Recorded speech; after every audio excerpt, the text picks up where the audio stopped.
Hi,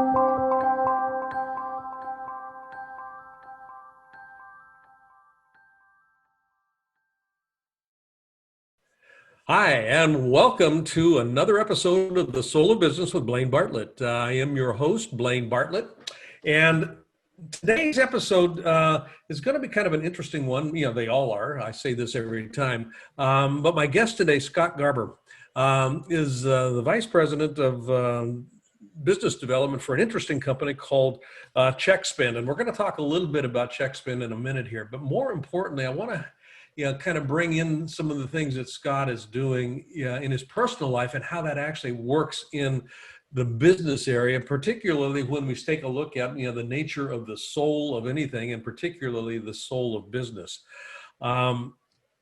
Scott is on a road trip right now with his wife, and we're going to talk a little bit about that. But they've been traveling around the country on a 30-foot travel trailer, and he's been working remotely for literally about the last year.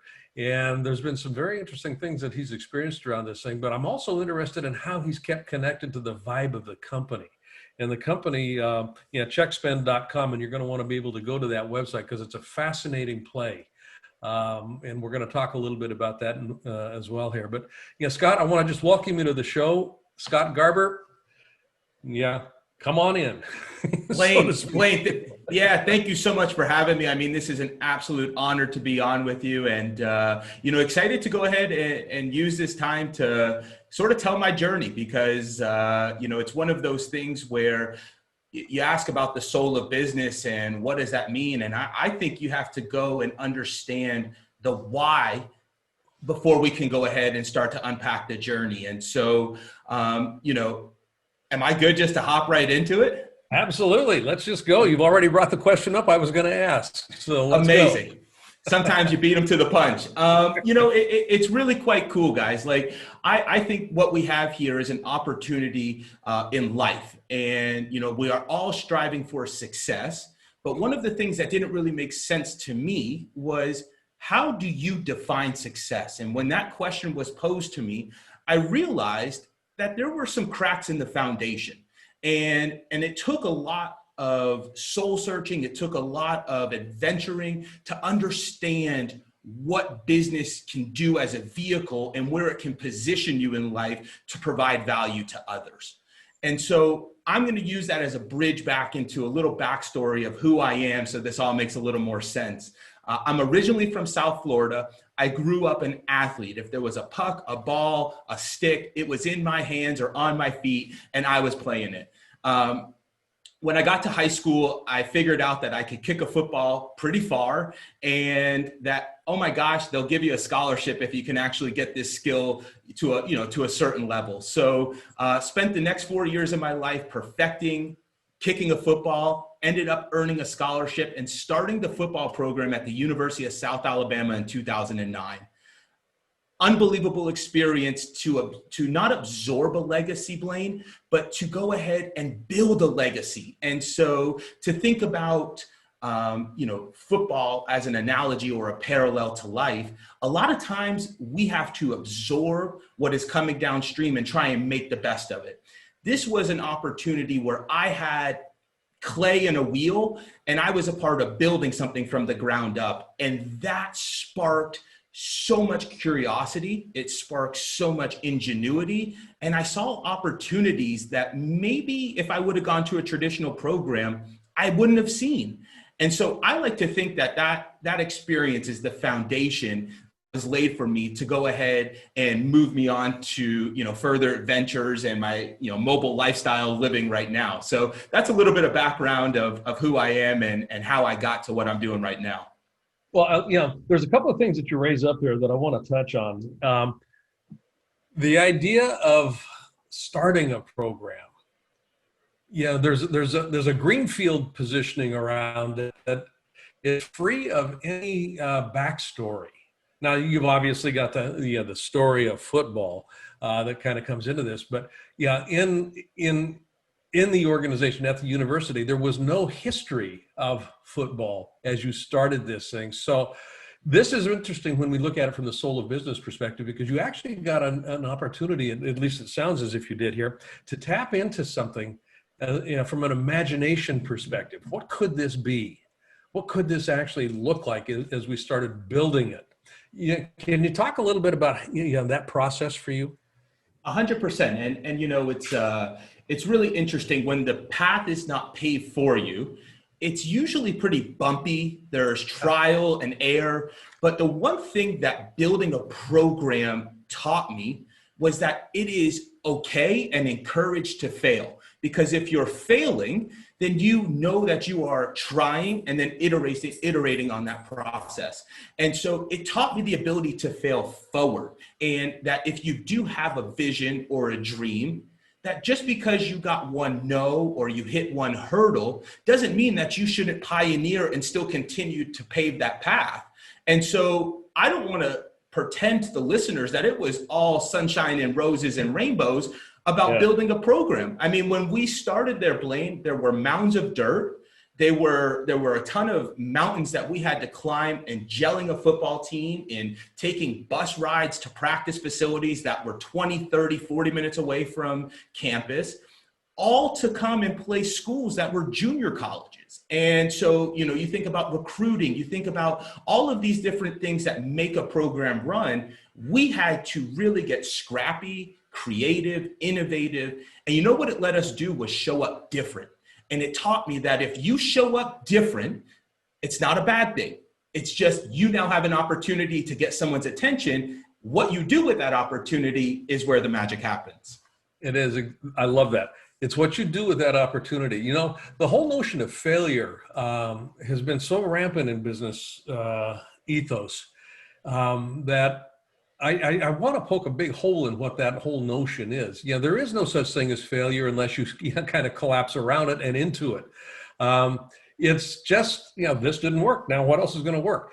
People seem to have a notion in their mind around, that it's almost an equivalency of failure equals I did it wrong or I did something bad. And right, wrong, bad, good thinking just kind of stops everything real quickly. It's a binary choice. And there's, anytime I've only got two choices, there's a dilemma, and dilemmas will stop people. It's kind of like, I don't know where to go with this.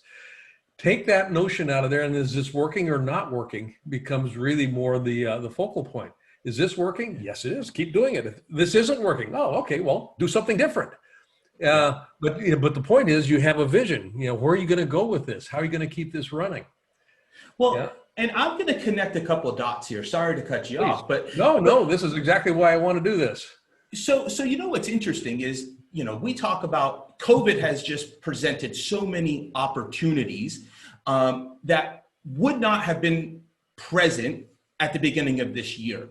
And it was a forced mechanism to evolve, to change. And I think what's really interesting is we have in society, specifically Western society, we have these stigmas and notions that we associate with certain verbs or certain adjectives, and failure has a negative connotation. So we typically try and avoid failure. Well, I'm saying if we have an opportunity right now to go ahead and on a clean slate, redefine and break the stigma of what failure traditionally meant and evolve the term to be more holistic and actually embrace it, well, now we have the opportunity to do something so much bigger than what we do day to day transactionally. We can really start to make movements as a society. Yeah. There's a distinction that I've played with for years in the leadership development work I do, and it has to do with the difference between playing the game not to lose and playing the game to win. Very different mindsets. And one of them is contractive, not particularly creative. The other one is, let's just, put it all out on the field, see where we end up. And there's an interesting, and I've started working with this one as well. And I'd like to get your take on this, because you had an interview just recently on your podcast, and I want to talk about this in just a minute here. But most people, I find, approach their life and they live their life from the mindset of an amateur, as opposed to the mindset of a professional. And what I mean by that is a professional will look at what do I need to do to be successful, to be excellent, to excel in whatever it is that I'd like to be undertaking. And then once they've defined what that is, nothing will stop them from doing what it takes to get there. An amateur, on the other side, is more focused on, can I get can I get to a point where I've got enough competency that I'm comfortable doing this thing and I won't embarrass myself or others? That focus on either comfort, which is what the amateur focuses on, or excellence, excelling, which requires discomfort. It requires, I got to put myself on the line over and over and over again.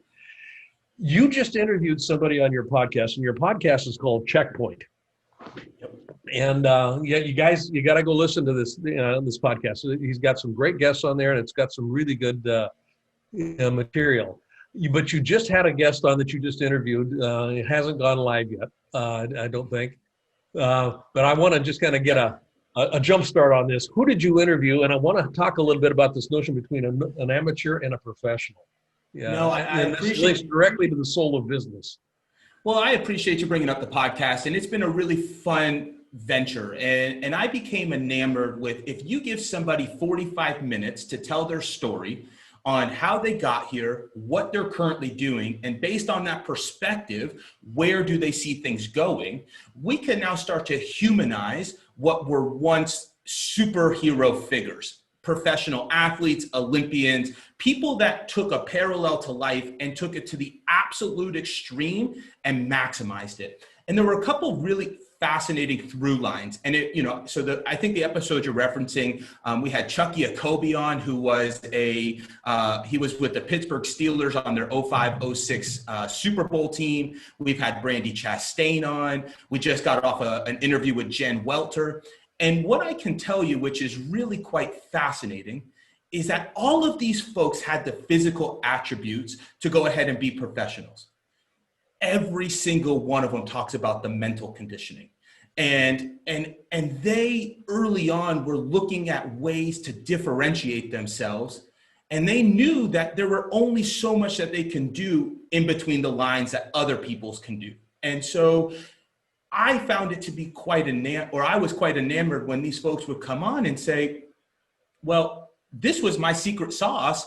And it was mental conditioning. It was learning how to talk to yourself in a way that is building you up instead of tearing you down. That was taking control of your breath, because we know that we have this fight or flight mechanism. But if I can control my breath, well, now I have a competitive advantage over somebody who might be, triggering that anxiety or that stress or whatever that may be. And so, maybe a little long-winded answer, but to come full circle with it, to take something to the highest esteem, to the highest professional level, all boils back down to process. And if you can show up consistently, regardless of what you're doing, whether that's on the football field, as a husband or wife, as a father or mother, it doesn't matter. If you have a process and you trust the process, it allows you to show up consistently in a headspace where you're not having to think about what you're doing. And so when you show up in that mindset, it allows creativity. It allows all of these great things to flourish, because you're not focused and worried about, what am I going to say? How am I going to do it? You're just being present. And I think that's something that a lot of people are searching for on their journey to success. Yeah. Success. And I mean, you started this interview talking about your own journey around success and whatnot. Yeah, one of the ways that I've defined success is it's developing the capacity to continuously start over. And you're talking about process, consistency. And that's what that's about. You're continuously starting over. I get up in the morning, God, I don't want to work out today. No, I go work out today, because that's going to be important down the road for me. Those sorts of things come into play here. The soul of business, and I'm going to, this is kind of where this is, threading back into. Yeah, you had this experience, when you started the football team in South Alabama. Every business starts with a dream. It starts with an idea. And in terms of visiting and keeping connected to that dream or that ideal, if we're not paying attention to it deliberately and mindfully, we stop losing, we stop having that connection over time. It starts to wilt away. And when we look at businesses today, they're toxic for the human spirit in so many ways. In Gallup's disenfranchisement, but employee engagement surveys, 87% of the global workforce disengaged from the work that they're doing because there's not a connection to this spirit that gives life, that gives a reason for showing up. You're on a road trip right now, and this is part and parcel of how you've stayed connected to what's important to you, your wife, and also ultimately to the business that you're working with right now. You want to talk a little bit about that journey? And I'm going to pause here right now, and this is kind of a tee up. We're going to come back to this because I'm going to take a real quick commercial break. And when we come back in, we're going to talk about Scott's journey. We're going to talk about Scott's road trip. And we'll connect the dots. So love it. Be back in just a minute. I want to thank you for listening. I want to also invite you right now to go to blainebartlett.com. And on that site, which is my personal website, you'll see services up on the top menu. I'd like you to click on Leadership Mastermind. Now, why I want you to do that is we have structured a mastermind program that is very unusual and it is very powerful. And by going onto that site and clicking that link, you'll be taken to a landing page that is an invitation to join this mastermind. It's a 52-week-long exploration of what it takes to be a highly effective leader in today's fast-changing environment. You won't regret it. And if you've been liking what you've been listening to on these Soul of Business podcasts, how does one become a leader that can keep connection to the soul of business? That's what we look at. That's what we're about in this mastermind program. So again, go to blainebartlett.com and click on the services link. And there you'll find the link to the Leadership Mastermind program. Look forward to seeing you there. Thanks for listening to this little commercial. And now back to our show. Hi, welcome back.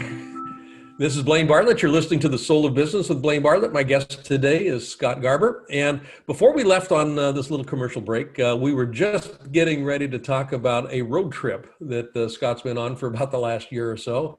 And I want to explore that a little bit because I do want to circle it into the conversation about how we keep connected to spirit, how we keep connected to soul, how we keep ourselves literally alive in more than just a physical sense, but a spiritual sense and an energetic sense here. So, what's going on with this? You've got a 30-foot travel trailer and, away we go. Well, let's go back to the idea of success, right? So both my wife and I played collegiate sports, and success was very linear in the way that it was described to me. And not only was it linear, it was reactive. So a lot of folks, if you didn't earn a scholarship, had debt, student loans, or you have a mortgage, or you have a car payment. And so we're constantly defining success in a reactive mode.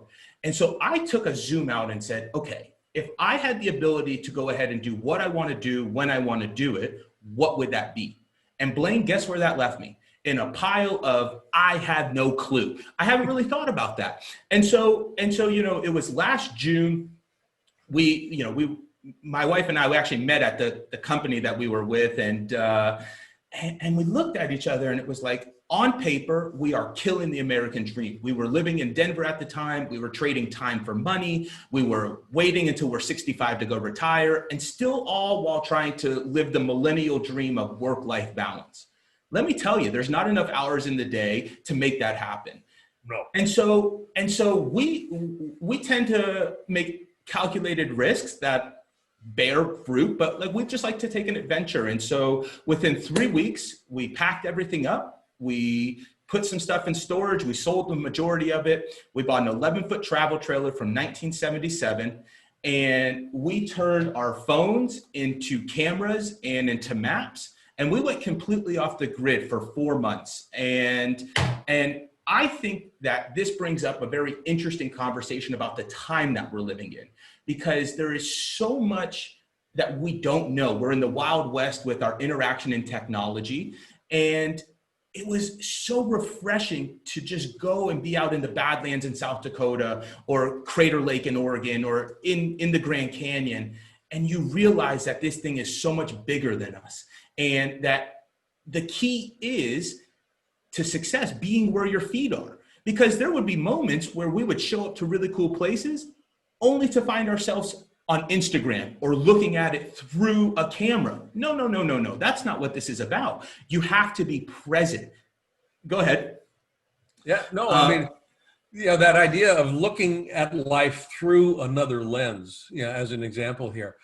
I'm going to link this into a business, looking at the business's impact, the business's success through the lens of a metric structure that is, by definition, a rear view mirror look at where we've come from. It's not where are we right now. And this is, I think, one way that we start getting ourselves disconnected from the soul or the ideal of the business. We're not present with a value proposition that the business is actually engendered around or was founded on. We start looking at the quarterly numbers, and that takes our attention, and energy will follow attention. And aliveness will go with that energy. And if we're looking into the past, we don't have anything here for the present. So, I just love that metaphor. It was really good. So continue. We know where thoughts go, or where thoughts go, energy flows. We know that Tony Robbins, brought that everywhere, which was incredible. And it's so true. And I think so many times, when we came off, there's a couple anecdotes here. One, I think everybody draw a 5-hour radius around where you live and just go learn how to be comfortable in the uncomfortable. And I recommend everybody starting a marriage or a relationship, go put you and your partner outside of your comfort zone, and you will learn everything you need to know if you should be in that or if you shouldn't. And so as we're going through this journey, we figured out the secret sauce was to try and be as present as possible, but strike a balance in that, right? So figure out what you care about, what you love, and then try and balance it. So in that process, you're not robbing Peter to pay Paul. You're able to go ahead and be fulfilled holistically. And so to come full circle with it, we were winding down our trip and we said, well, this doesn't really make sense to go back to an environment where we weren't really thrilled or really happy. There's got to be a different way. Well, there's your idea. And so you put thoughts out there, and wouldn't you know it, that we cross paths with traveling nurses. Well, traveling nurses have a really unique way in the way they structure their finances, the way they structure their mailing addresses.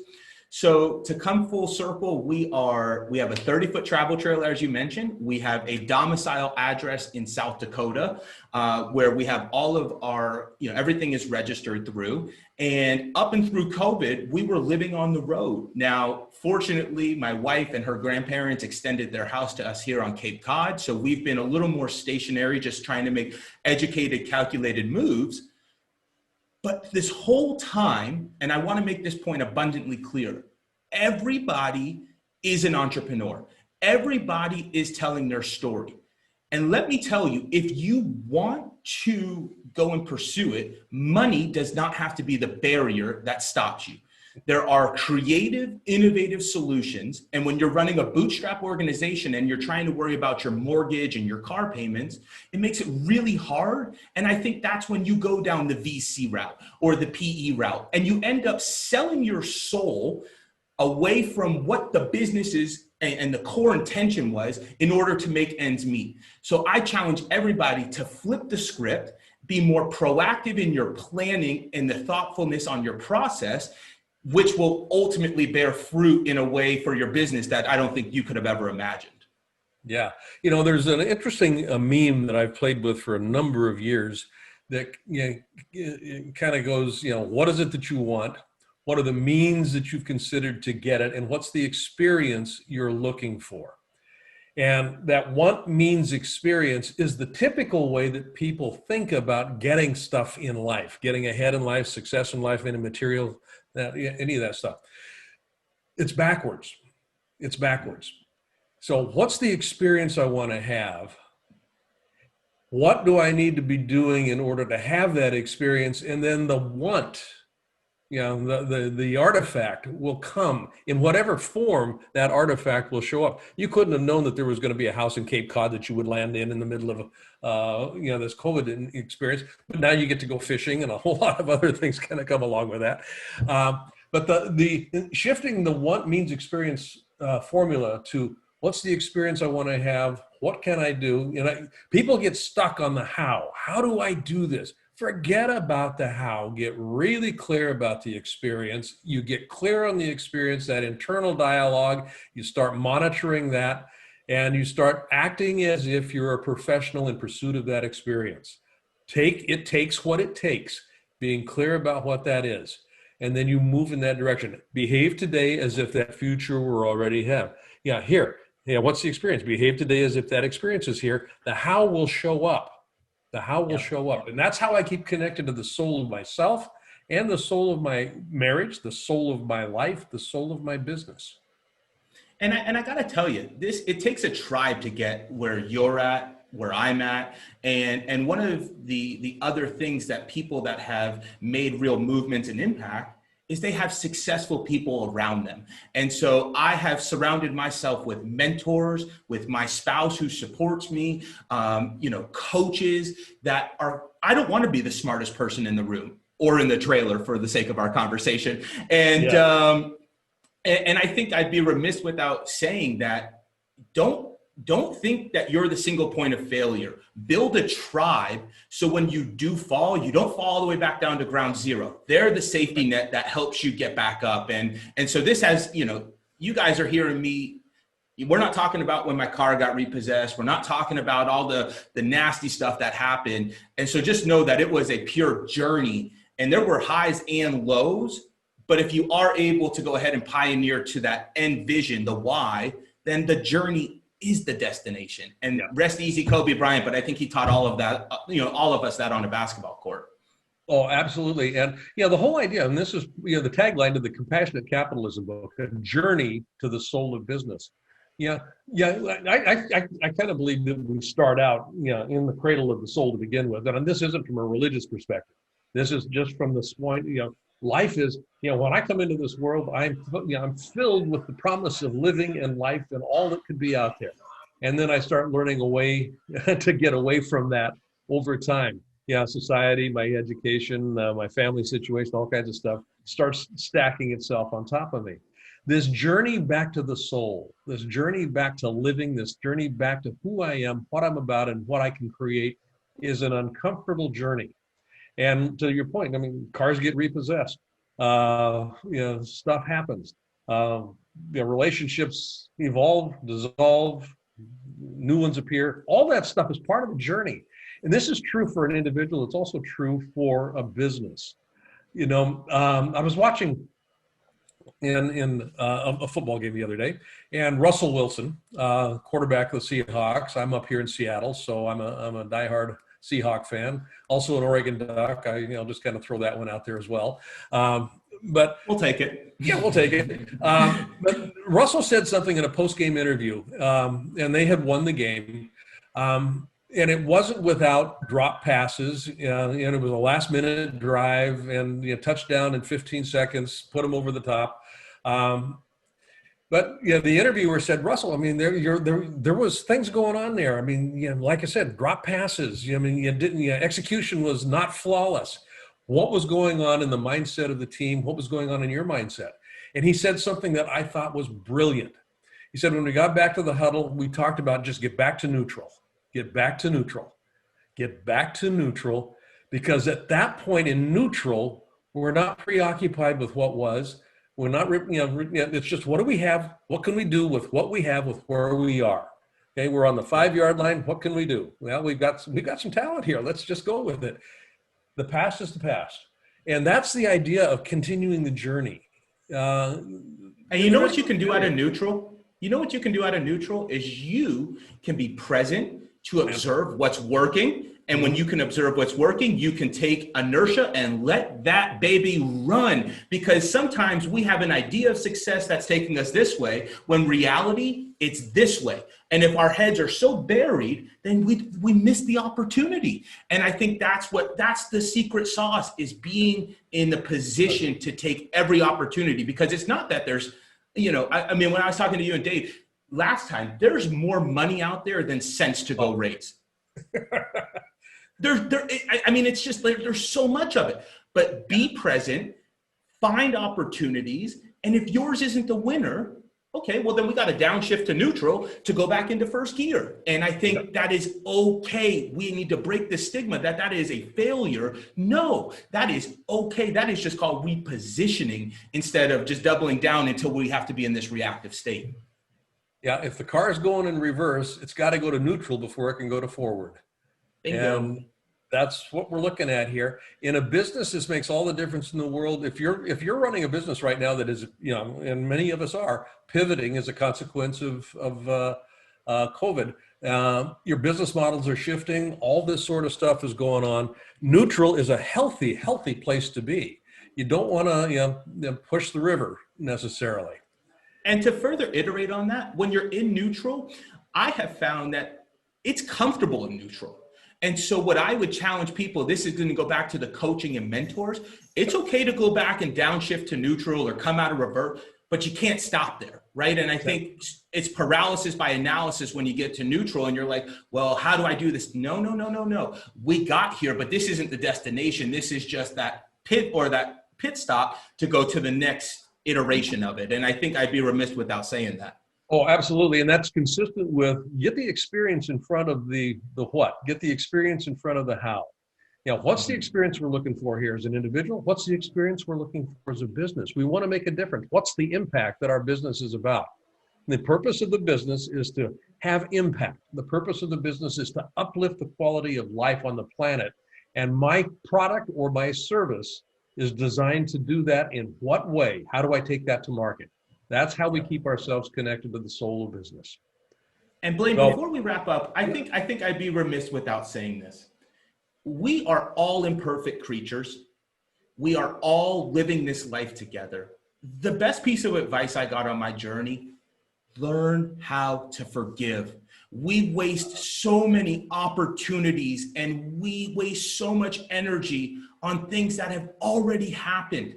Try and talk to yourself, figure out in your DNA what it takes and means to forgive, and it will open up new relationships and possibilities that, that's the soul of it all. Yeah. And it's steeped in gratitude. Cicero talked about gratitude as the foundation. It basically is the parent of all other virtues. Gratitude. What am I grateful for here? And if I start focusing on gratitude, first of all, gratitude is the indication that I have what I want. I can't be grateful for something that hasn't happened to me. So if I get the experience in front of me, I'm grateful for that experience, and then I live as if that experience is real. I live as if that experience is here. I'm grateful, and it's not the law of attraction. It's the law of vibration. I get myself in a attitude of gratitude, and it comes to me from that perspective. Scott, how do people get a hold of you? They can also check out your company, Chekspin. We didn't get a chance to talk about Chekspin necessarily, and it's a great play. I mean, I really like what you guys are up to. But where can we find out more about you and your podcast? Yeah, well, I'm going to use that as my subtle plug because we just scratched the top of the surface here. So we might have to get on and do this again, Blaine. But if you want to find me, LinkedIn is far and away the best channel where I live. You can also reach me at scott@chekspend.com. I respond to every email. Give me 24 to 48 hours. And then our website, chekspend.com, is, we're doing really innovative things, modernizing the distributions of funds for organizations, athletic programs, and nonprofits. So happy to go ahead and connect with anybody. If I can't provide you value, I promise there's somebody in my network that can. So reach out, and happy for every conversation. Yeah, and that's Chekspend, spelled CHEKSPEND.com. Thank you. Yeah. Yep. So yeah, we'll get the spelling right on it. Guest today's been Scott Garber, or I'm not Gerber, I'm sorry, Garber, Scott Garber. And this is Blaine Bartlett. You've been listening to The Soul of Business with Blaine Bartlett. I want to invite you to, again, check out my website, blainebartlett.com. We've got a lot of material on there that are free resources that you can have access to, all kinds of different things. Also, and again, an invitation, check out learn.blainebartlett.com, and you will find some information about a mindset that we're working with, a mindset mastermind that I think is one of the finest on the planet, if I do say so myself. So check it out. And until next time, thank you for listening. And Scott, thank you for showing up. Appreciate it. Thanks for having me.